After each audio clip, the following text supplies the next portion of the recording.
آجی از خونه اومدم بیرون، دروغ چرا به شما بگم، برم یه دختره رو ببینم.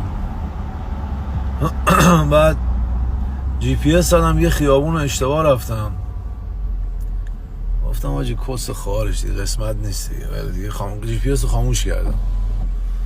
بعد دیدم وسط استوری دوتا تکس داد دیگه، همین الان بلاکش کردم دیگه. بلاک حال ندارم آجی، حال و حوصله ندارم. الان 1% برم اونجا یه لولوبی بگیریم، چیزی باید بریم بزنیم بشور. تازه از همه اومدم بیرون، تر تمیز شسته رفتم.